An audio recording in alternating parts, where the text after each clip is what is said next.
బాహ్యమునందు ఐశ్వర్యం వస్తుంది. ఆంతరమునందు గోసేవ చెయ్యగా చెయ్యగా చెయ్యగా చెయ్యగా చెయ్యగా ఆంతరమునందు చిత్తశుద్ధి కలుగుతుంది. ఆ చిత్తశుద్ధి జ్ఞానావిర్భావమునకు కారణమవుతుంది. అజ్ఞానము మోక్షమునకు కారణమవుతుంది. ఇప్పుడు ధేనువును సృజించి ఆ గోవుని సేవించుట వలన బాహ్యమునందు కావలసినటువంటి ఐశ్వర్యాన్ని పొందేటట్టు, అదే గోవు యొక్క సేవ వలన ఎవరు సృజించాడో వాణ్ణే చేరుకునేటట్టు చేసిన వాడెవరో వాడు గోవింద. అందుకని వింద శబ్దం పక్కన పడ్డానికి కారణం అది. అందుకని గోవింద. ఇప్పుడు ఒక గోశాల కట్టడం, ఇంట్లో ఒక ఆవుని పెంచడం, ఒక ఆవుని సేవించడం ఎంత అవసరమైన విషయం అన్నది మీరు అర్థం చేసుకోవచ్చు. ప్రతి ఋష్యాశ్రమంలో గోశాల ఉండేది. ప్రతి ఋష్యాశ్రమంలో ఆవులంతా రక్షించేవారు. ఆవు అన్న మాట కోసం అంత ప్రాణాలు కూడా విడిచిపెట్టేయడానికి రాజులు సిద్ధపడ్డారు. అంటే మహాభారతంలో ఉత్తరగోగ్రహణం జరిగితే కదండి అజ్ఞాతవాసం కూడా లెక్క పెట్టకుండా పరిగెత్తారు పాండవులు. కాబట్టి అక్రూరుడు జన్మించాడంటే మహానుభావుడు. ఆయన యొక్క తల్లి గాంధిని, ఆ గాంధిని తండ్రి గారు అంటే తల్లి వైపు నుంచి తాతగారు ప్రతిరోజు ఒక గోవు చొప్పున దానం చేశాడు. అలా దానం చేసినటువంటి కారణం చేత మహాధర్మాత్ముడైనటువంటి అక్రూరుడు పుట్టాడు. అక్రూరుడు అంటే ఎంత గొప్పవాడో తెలుసా ధర్మంలో? ద్వారకానగరంలో భగవానుడు కృష్ణుడు ఉన్నాడు. ద్వారకానగరం నుంచి వెళ్ళిపోయిన వాడు అక్రూరుడు. కాశీపట్టణానికి వెళ్ళిపోయాడు. ఒక కారణానికి వెళ్ళిపోయాడు. ఇప్పుడు మళ్ళీ నేను విష్ణు పురాణంలో లోతుల్లోకి ఎక్కడికి వెళ్ళను. ఒక కారణానికి వెళ్ళిపోయాడు ఆయన. భగవంతుడు ఉన్నాడు, భక్తుడు వెళ్ళిపోయాడు, పరమధర్మాత్ముడు వెళ్ళిపోయాడు. వర్షాలు పడ్డం మానేశాడు. ద్వారక సంక్షోభంలోకి వెళ్ళింది. వర్షాలు పట్టలేదు, ద్వారకలో ఇంత బాధలు పడుతున్నాయి. కాశీపట్టణంలో అందరూ సంతోషంగా సుఖంగా ఉన్నారు. కారణం ఏమిటంటే అక్రూరుడు అక్కడ ఉన్నాడు. కృష్ణ భగవానుడు కబుడు చేశాడు, చేసింది ఏదో చేశావు, జరిగింది ఏదో జరిగిపోయింది, పొరపాటు, వచ్చేసేయి వెనక్కి అని. కృష్ణుడు పిలిచాడనగానే పరిగెత్తుకొచ్చేశాడు అక్రూరుడు. ఈ శమంతకమణి వల్ల వచ్చింది ఈ బాధ అంతా. ఎవరు ముట్టుకుంటే వాళ్ళకే వస్తోంది ఇబ్బంది.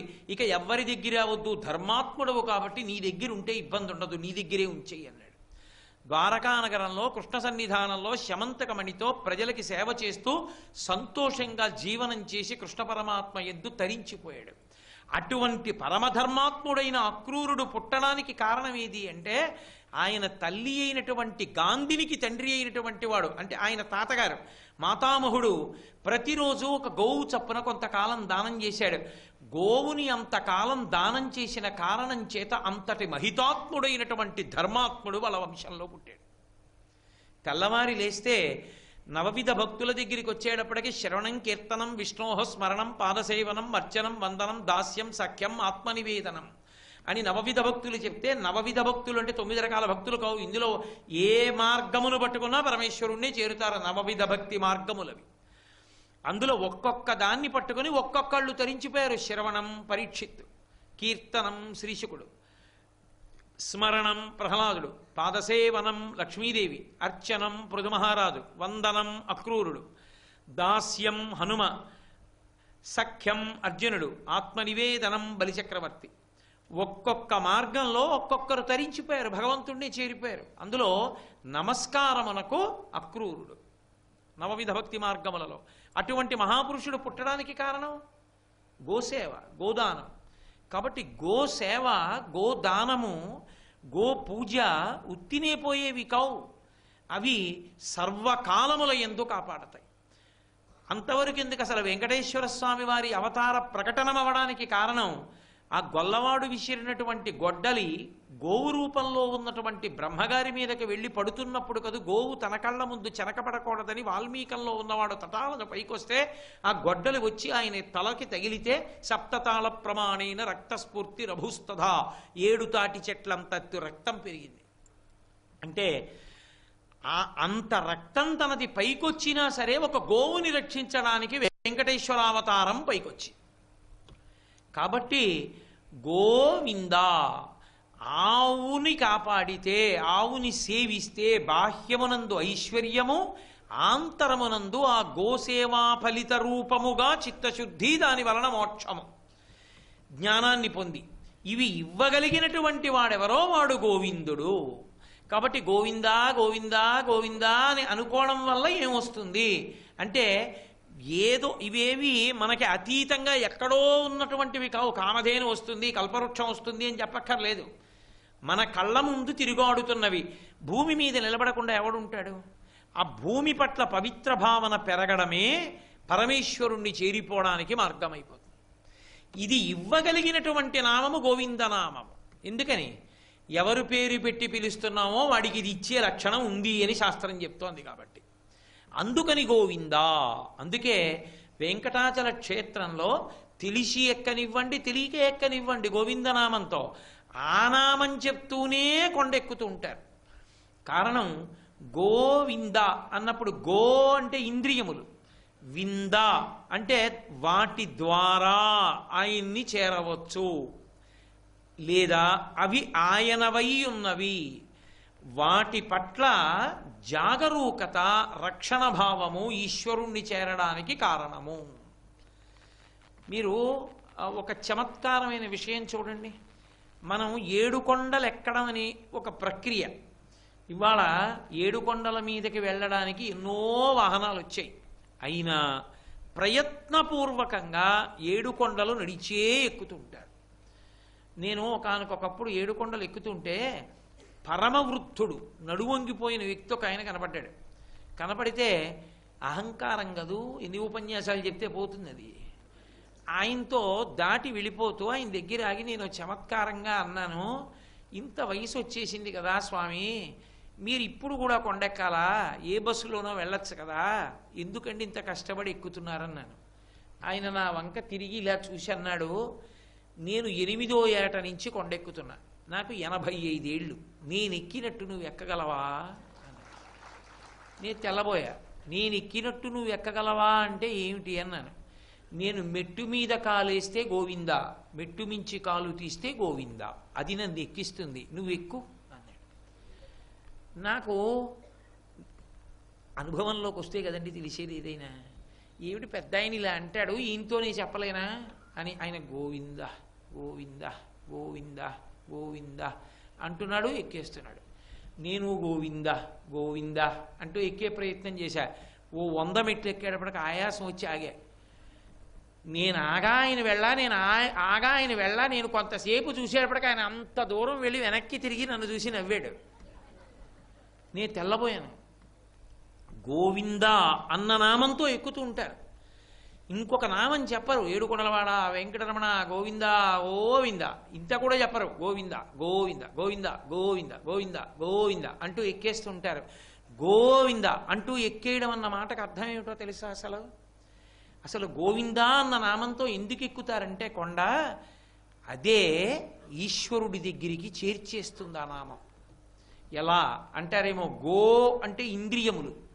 ఇంద్రియములకు సాధారణంగా ఉండే లక్షణం ఏమిటంటే పతనం చేస్తాయి. ఇంద్రియములకు ఒక లక్షణం ఉంటుంది, అవి ఎంత చెడ్డవి అని మీరు కన్ను ఇంద్రియాలంటే ఏవో కాదండి, కళ్ళు, చెవులు, ముక్కు, నాలుక, చర్మము, కర్మేంద్రియాలు, 5 కాళ్ళు, చేతులు లాంటివి. ఇప్పుడు ఇందులో ప్రధానంగా జ్ఞానేంద్రియాలు ఎప్పుడైనా ప్రయత్నపూర్వకంగా ఏదో భగవత్ స్వరూపాన్ని కోరుదాం, లేకపోతే రామాయణం చదువుకుందాం, లేకపోతే ప్రసాదం తిందాం అలా అంటా ఏంటి? ఎప్పుడు భోగాలే కోరుతాయి.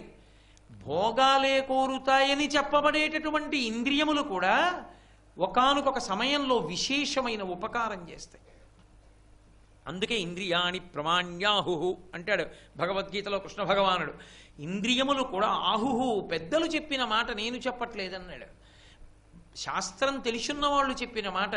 ఇంద్రియములు కూడా బలవత్తరములే మనిషిని గట్టెక్కించడంలో. ఎలా? ఒక కారణం చేత గట్టెక్కిస్తాయి. ఎలా గట్టెక్కిస్తాయంటే, ఇంద్రియములు భోగములను అపేక్షిస్తాయి. ఏదో చూడకూడంది చూస్తానంటుంది, వినకూడంది వింటానంటుంది. అదే ఇంద్రియం భగవంతుడి దగ్గర కూర్చున్నప్పుడు పరవశంతో చూడడం దానికి అలవాటైందనుకోండి. అదే చెవి మంచి విషయాలని విని లోపలికి పంపించడం మొదలుపెట్టింది అనుకోండి. అదే ముక్కు భగవంతుడికి నైవేద్యం పెట్టినటువంటి ప్రసాదం మీద ఉన్న ప్రసాదం నుంచి వచ్చిన వాసన, ఈ వెంకటేశ్వర స్వామి వారికి అలంకారం చేసిన తోమాల మించి వచ్చిన వాసన, ఈ రెండిటికి మురిసిపోవడం దానికి అలవాటు అయిపోయింది అనుకోండి. ఇప్పుడు కన్ను ఇంతదే కావచ్చు, కనుగుడ్డు ఎంత ఉంటుందండి? ఇంత ఉంటుంది. ఇంత చిన్న కనుగుడ్డుతో పర్వతాల పంక్తులు చూస్తున్నావా, చూడలేదా? అదే కంటితో ఈశ్వరుని యొక్క రూపాన్ని చూస్తున్నావా లేదా? ఆ ఇంద్రియములు పుణ్య సముపార్జనకు, చిత్తశుద్ధి కొరకు ప్రవర్తించడానికి కావలసిన హేతువుని కూడా ఏర్పాటు చేస్తాయి. రెండు ఆంతర ప్రక్రియ ఏమిటో తెలుసా? కొండ ఎక్కడానికి ఇంద్రియాల గురించి ఆలోచించడానికి ఓ సంబంధం ఉంటుంది. మీరు బాగా పట్టుకునే ప్రయత్నం చెయ్యాలి. కొండ ఎక్కడం మొదలుపెట్టాడు ఎందుకు? కొండెక్కడం ప్రయోజనమా, వెంకటేశ్వర స్వామి దర్శనం ప్రయోజనమా? వెంకటేశ్వర స్వామి దర్శనం ప్రయోజనం. ఎంతసేపు కొండెక్కుతావు? వెంకటేశ్వర స్వామి వారి యొక్క దర్శనం అయ్యే వరకు కొండెక్కుతావు కదూ. ఆ క్రమంలో కొండెక్కుతూ ఒక్కొక్క కొండ గోవింద గోవింద గోవింద గోవింద అంటూ దాటుకుంటూ ఆనందనిలయంలోకి వెళ్ళిపోయావు. ఎదురుగుండా వెంకటేశ్వరుడు కనపడ్డాడు. ఏం చేస్తావు ఇప్పుడు? ఇక వెళ్ళవు, ఇక కదలవు కదూ, నిలబడిపోతాం. నిలబడిపోయి ఏం చేస్తాం? ఆయన వంక అలా చూస్తూ నిలబడిపోతాం తప్ప ఆయన్ని కూడా దాటి వెళ్ళిపోతాం ఏమైనా. అందుకే ఇక గర్భాలయానికి వెనకగోడ తప్ప ఇంకేం ఉండదు, ద్వారం ఉండదు. ఆయన్ని దాటి వెళ్ళడానికి ఇంకేం లేదు, అదే హద్దు. అక్కడికి వెళ్ళి నిలబడిపోతాం. అక్కడికి వెళ్ళి నిలబడిపోవడానికి ఆయనని ఎవరైనా తెచ్చారా? ఆయన అక్కడ నించున్నాడా? కొండ కాదు ఆయన ప్రధానం, ఆయన నించున్నాడు అక్కడ. ఆయనని ఎవరూ తెచ్చి పెట్టలేదు. నకృతం దైవ సంఘైశ్చ నకృతం విశ్వకర్మణ స్వేచ్ఛయా క్రీడతి తత్ర ఇచ్ఛారూపం విరాజిత అని. ఆయన్ని విశ్వకర్మ చెక్కలేదు, ఎవరు దేవతలు ప్రతిష్ఠ చేయలేదు. ఆయనంతా ఆయన అలా నిలబడి ఉన్నాడు. ఇప్పుడు ఆయన దగ్గరికి వెళ్ళగానే ఇక వెళ్ళవలసిన అవసరం లేకుండా నిలబడిపోతున్నాం. అది ఆ కొండ ఎక్కేటటువంటి ప్రక్రియలో ఆయన దగ్గరికి వెళ్ళి ఆగిపోవడం ఎలా ఉంటుందో, తెలిసో తెలియకో కొండ ఎక్కుతున్నప్పుడు గోవిందా గోవిందా గోవిందా గోవిందా అంటూ ఎక్కుతాం కదూ. అది లోపల గోవిందాగా ఎలా మారుతుందో తెలుసా? ఒక సాధనగా మారుతుంది. ఇంద్రియములకు బలం ఎక్కడిది? ఇంద్రియముల వలన భోగము, ఇంద్రియముల వలన స్పృహ ఎందుకు కలుగుతాయి? ఇప్పుడు ఈ కంటికి చూడడం ధర్మం అండి. ఈ సభవంక చూస్తుంది. నన్ను కొంతమంది అడుగుతుంటారు, నేను వచ్చాను మీరు అదేంటండి చూడలేదా అంటారు. వచ్చిన వాళ్ళందరినీ చూస్తూ కూర్చుంటే లోపల భగవత్ సంబంధమైన విషయం ఎలా కదులుతుంది? చూడడం కంటికి ధర్మమైన ఓసారి అలా చూస్తున్నట్లు ఉంటుంది, కానీ అది పట్టుకోదు. చెప్పాలనుకున్న విషయాన్ని లోపల చూస్తూ ఉంటుంది అది. ఇప్పుడు ఒక కన్ను చూసింది, చూసిన దాన్ని పట్టుకుంది అంటే ఎవరితో కలిస్తే పట్టుకుంటుంది? కన్ను మనసుతో కలిస్తే. కన్ను చూసిన దాన్ని మనసు పట్టుకుంది అనుకోండి, ఇప్పుడు చూసినది లోపలికి ముద్రణ పొందుతుంది, చేరుతుంది. ఇప్పుడు మనసు దేని వల్ల ప్రకాశించి పట్టుకుంది? ఇంద్రియం యొక్క శక్తిని. ఇంద్రియం చూసిన దాన్ని మనసు ఎలా పట్టుకుంది? మనసు వెనక ఉన్నటువంటి బుద్ధి యొక్క తేజస్సు వలన. బుద్ధి మీదకి కాంతి ఎక్కడిది? ఆత్మ నుండి వచ్చినటువంటి తేజస్సు. ఆత్మ కాంతి బుద్ధి మీద పడింది, బుద్ధి కాంతి మనసు మీద పడింది, మనసు కాంతి ఇంద్రియముల మీద పడింది. ఇప్పుడు పైనుంచి కిందకి చూస్తూ వస్తున్నాయి. వెనక్కి వెళ్ళాయి అనుకోండి, పైకి ఎక్కడం. కిందకొస్తే అనుగ్రహ ప్రవాహం, వెనక్కెడితే పైకి ఎక్కాలి, ఆత్మ దగ్గరికి. ఎక్కాలంటే ఇంద్రియములకు ఈ లక్షణం ఎక్కడిది? ఈ శక్తి ఎక్కడిది? కన్ను ఎలా చూడగలుగుతోంది అసలు?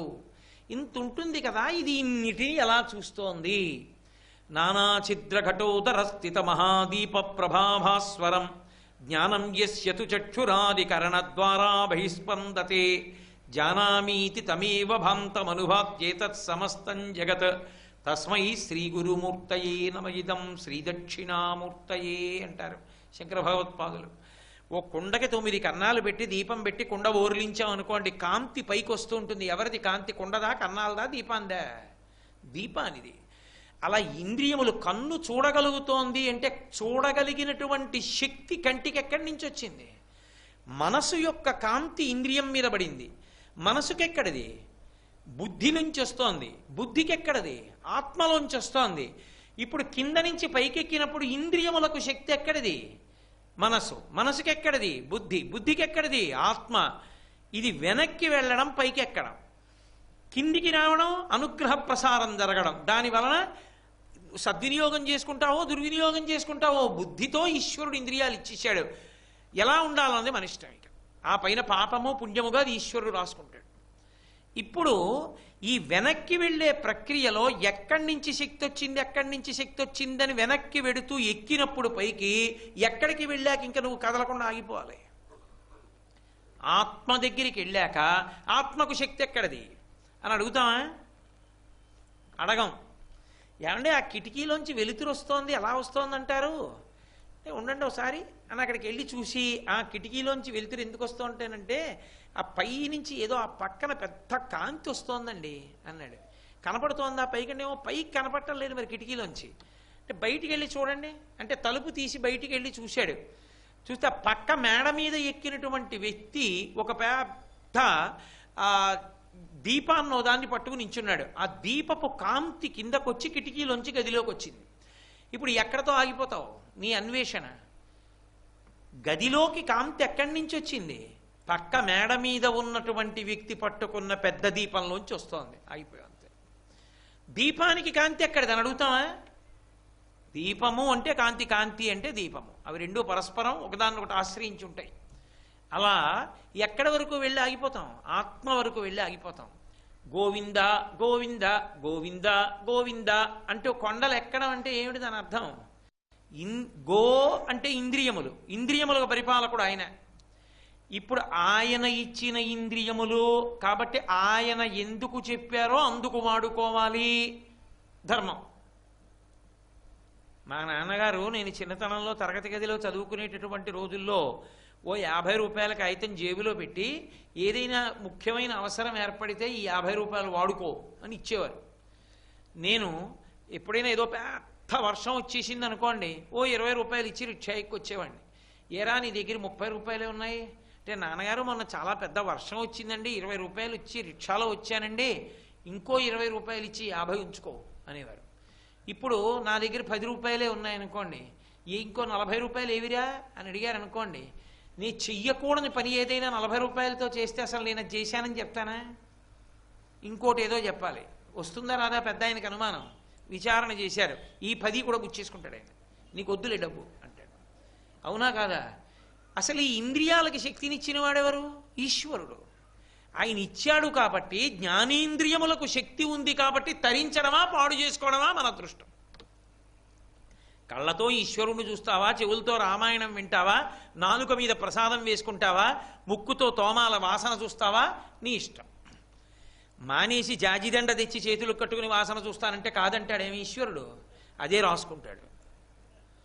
ఈ కంటితో ఈశ్వరుని తప్ప మిగిలినవన్నీ చూసి భోగం అనుభవిస్తానంటే కాదంటాడా ఏమి, అదే రాసుకుంటాడు. ఏమిరా ఎందుకు ఇచ్చానో అవి ఎందుకు వాడాలో చెప్పాగా వేదంలో, నువ్వు అలా వాడుకోలేదుగా, ఇంకెందుకు? అలా వాడుకోవడానికి అవకాశం లేని శరీరంలోకి పంపిస్తాను. కంటికి కనపడిన దాని మీదకి వెళ్ళి పడిపోవడం నీకు అలవాటు చేసేసుకో. ఓ కుక్కని చేస్తాను, పులిహార కనపడింది వెళ్ళి మీద పడిపో, అది ప్రసాదమా ఇంకోటా నైవేద్యం పెట్టాలా నీకు అక్కర్లేదు. కలియబడి తినడం అలవాటు చేసుకో. కాబట్టి ఇప్పుడు ఇంద్రియములను ఎవడిచ్చాడో ఆ ఇంద్రియములను దేనికి వాడాలో, అలా వాడకపోతే ఏది ప్రమాదమో తెలియజెప్పేవాడు కూడా వాడే. గోవిందా గోవిందా గోవిందా గోవిందా అనగా అనగా అనగా ఎవరూ జయించి నియమించి వశం చేసుకోలేని ఇంద్రియములు తనకి వశవర్తి అయ్యేటట్టుగా శమదమాదులు పెరిగేటట్టు ఆ గోవిందుడే చేస్తాడు. ఇప్పుడేమవుతుంది? విచ్చలవిడిగా తిరగం ఇంద్రియాలు. ఇంద్రియాణి బలిష్టాని ననియుక్తాని మానద అపక్వస్య ప్రకుర్వంతి వికారాం స్థాననీకషః అంటాడు మహానుభావుడు. దేవి భాగవతంలో వ్యాస భగవానుడు. వ్యాసుడంటే ఎవరు? నారాయణుడే. వ్యాసో నారాయణ స్వయం అపక్వస్య ప్రకుర్వంతి వికారాం స్థాననీకషః. ఇంద్రియముల విషయంలో సక్రమమైనటువంటి మార్గమును పాటించకపోతే ఇంద్రియములు వేసేటటువంటి కాట్ల వలన మనిషి కోట్ల జన్మల కిందకి వెళ్ళిపోతాడు. అందుకొచ్చింది ధర్మం కోసం ఆశ్రమ వ్యవస్థ. కొన్నిటిని నియంత్రించడం సాధ్యం కాదు. ఇంద్రియములకు మేత వేయవలసినటువంటి మేత వేసేయాలి. కంటిని అసలు నేను చూడకుండా ఆపేస్తాను, కళ్ళు మూసుకు కూర్చుంటానంటే లోపల కంటితో చూసేస్తుంటుంది, ఆపలేవు. అందుకే లోపలికి ఏవి పంపించాలో వాటిని కంటి ద్వారా పంపిస్తే వాటినే లోకంటితో చూస్తుంది. అసలు లోపలికి పంపేటప్పుడు అవి ద్వారాలు. ఇంటి తలుపు ఎప్పుడూ తీసిందనుకోండి, కుక్క వస్తుంది, పిల్లి వస్తుంది, దోమ వస్తుంది. ఇంటి తలుపు పట్ల జాగరూకతతో ఉన్నారనుకోండి, ఏది రావాలో అది వస్తుంది కాదు. ఎవరింట్లోకి రావాలో వాళ్ళు వస్తారు, ఎవరు రాకూడదో వాళ్ళు రారు. ఇంద్రియములు మనసుకి ద్వారములు. ఇంద్రియములను సక్రమంగా వినియోగించుకున్నాడు అనుకోండి, ఇందులోంచి ఎప్పుడు భగవత్ సంబంధం వెడుతోంది, ఇందులోంచి ఎప్పుడు భగవత్ సంబంధం వెడుతోంది. దీని మీద ఎప్పుడు భగవత్ ప్రసాదం రుచి జరుగుతోంది, దీనితో భగవత్ కృపగా ముట్టుకోవడం జరుగుతోంది. లోపల ఉన్నది మలినం ఎందుకు అవుతుంది? మనసు అపవిత్రం ఎందుకు అవుతుంది? అవదు. మనసు పవిత్రమై ఇంద్రియములనన్నా కాపాడాలి, ఇంద్రియముల ద్వారా మనసునన్నా కాపాడుకోవాలి. అందుకే ఇంద్రియాలు కూడా బలిష్టాలన్నాడు భగవద్గీతలో ఆయన. కాబట్టి ఇప్పుడు ఇంద్రియములను నువ్వు నిగ్రహించుకోవడం అన్నది చేతనైతే, అంటే ఈ కంటి ద్వారా లోపలికి వెళ్ళే వాటి విషయంలో జాగరూకత. ఇక్కడికి వెడితే కనపడకూడనివి కనపడతాయి, వెళ్ళనే వెళ్ళకు, నీకంత నిగ్రహం లేనప్పుడు. చెవుల ద్వారా అక్కడికి వెడితే వినకూడనిది వెడుతుంది, మనసు ప్రకోపం చెందుతుంది, నేను వెళ్ళనే వెళ్ళను. స్పర్శ, అక్కడ ముట్టుకోకూడని వాటికి అవకాశం ఉంటుంది, నేను అసలు వెళ్ళనే వెళ్ళను. ఇప్పుడు ఇంద్రియములను నిగ్రహించు. కానీ ఇంద్రియములను బలవంతంగా అసలు దానికి మేత ఇవ్వలేదనుకోండి, అవి తిరగబడిపోయి కాటేసేస్తాయి. అందుకొచ్చింది ఆశ్రమం. నేను మాట్లాడిన విషయాన్ని మీరు పరమ పవిత్రంగా పుచ్చుకోవలసి ఉంటుంది. మనిషి అన్న తర్వాత కామము పొటమరించకుండా ఉండదు. పొటమరించినటువంటి కామాన్ని ధర్మబద్ధం చేశారనుకోండి, ధర్మపత్ని స్వీకారం చేశాడు, కామము ఆమె ఎందుకున్నాడు, ఏమి సుఖాలు అవన్నీ సుఖాలా అన్న వైరాగ్యము శాశ్వతంగా నిలబడుతుంది. అసలు ఇంద్రియానికి మేత ఇవ్వలేదు ధర్మబద్ధంగా, అవకాశం చూసి తిరగబడి కాటు వేసిన నాడు పతనం అయిపోతాడు, కిందకి జారిపోతాడు. అందుకని ఇంద్రియములను నిగ్రహించడం అంత సాధ్యము కాదు, దాన్ని నిగ్రహించడం ఒకే ఒక కారణంతో సాధ్యం, ధర్మంతో సాధ్యం. ధర్మంతో దాన్ని సాధించాలి. వినకుండా ఉండు అంటే అది విందు. వినవే, ఎవరొద్దన్నారు నిన్ను? దా, ఆయన ఎవరో నోరు కట్టుకు మాట్లాడుతున్నాడు, నీకు అర్థమైందా అర్థం లేదా పక్కన పెట్టి కాసేపు విను, 2 రోజులు విను, అనురక్తి కలుగుతుంది ఏదో వినాలని.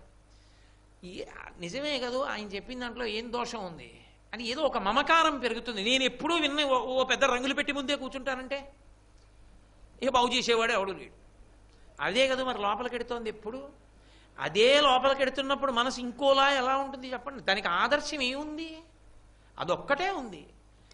సినిమాలు తప్ప ఏమీ చూడ్డనుకోండి. రామాయణం ఎప్పుడూ చదవలేదు పాపం, ఆయనకి సినిమాలు ఒక్కటే తెలుసు. కాబట్టి ఆయన ఏమనుకుంటాడు, నిజంగా శకుని ఏదో అన్నం మెతుకులు అందరివి, అన్నదమ్ములు అందరివి ఆయన ఒక్కడే తిని బతికాడు, లేకపోతే శకుని ఆ లోపల అసలు కడుపులో కక్ష పెట్టుకుని దుర్యోధనుడి పక్కకి చేరాడు, లేకపోతే అసలు శకునికి ఎప్పుడూ వాళ్ళ యందు ఆదరభావం లేదు, కడుపులో కక్ష ఉంది అనుకుంటాడు. ఎందుకంటే మహాభారతం చదివితే కదూ ఈ చెవి గుండా ఏదెళ్ళిందో అది సత్యమని మనసు అలాగే ప్రకోపం చెందుతుంది. అసలు సత్యమేదో అది వెళ్ళింది అనుకోండి, మనసు యథార్థాన్ని అంగీకరిస్తుంది.